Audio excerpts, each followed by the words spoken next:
ये बात है एक छोटे से गांव की। नाम था नीलपुर।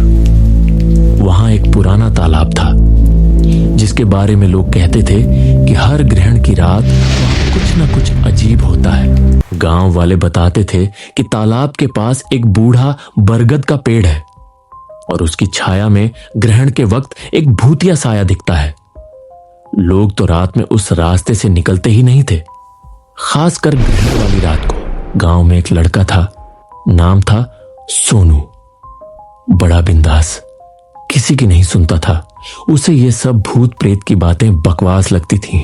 एक दिन जब चंद्र ग्रहण की खबर आई, सोनू ने अपने दोस्तों मिंटू और पिंटू से शर्त लगा ली, मैं ग्रहण की रात तालाब के पास उस बरगद के नीचे जाऊंगा और पूरी रात रुकूंगा।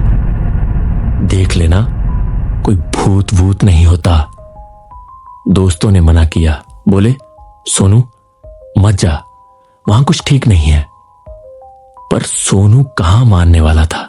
ग्रहण की रात जब आसमान में चांद लाल हो रहा था, सोनू एक टॉर्च, मोबाइल और एक लाठी लेकर तालाब की ओर निकल पड़ा। रात के 10:30 बजे थे। चारों तरफ सन्नाटा। तालाब के पास पहुंचते ही उसे एक अजीब सी ठंडक महसूस हुई, जैसे कोई बर्फीली हवा चल रही हो।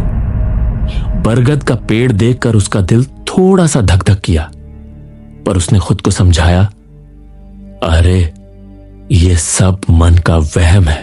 वो पेड़ के नीचे बैठ गया और टॉर्च जलाकर इधर उधर देखने लगा। तालाब का पानी एकदम शांत था, लेकिन उसमें चांद की परछाई अजीब सी लग रही थी, जैसे कोई और चेहरा हो।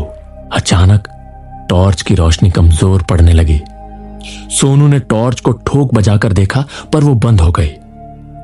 अब सिर्फ ग्रहण का लाल चांद रोशनी दे रहा था। तब उसने एक आवाज सुनी, जैसे कोई पानी में उतर रहा हो।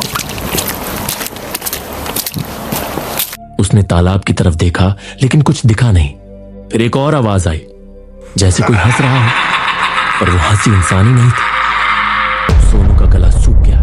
उसने मोबाइल निकाला, लेकिन स्क्रीन पर बस साए जैसे कुछ उभर रहा था। तभी बरगद की डालियों में से एक लंबा सा साया नीचे उतरा। वो साया इंसान जैसा था, पर उसका चेहरा धुंधला था और उसकी आंखें चमक रही थी जैसे दो लाल बत्तियां। सोनू ने चिल्लाया, कौन है?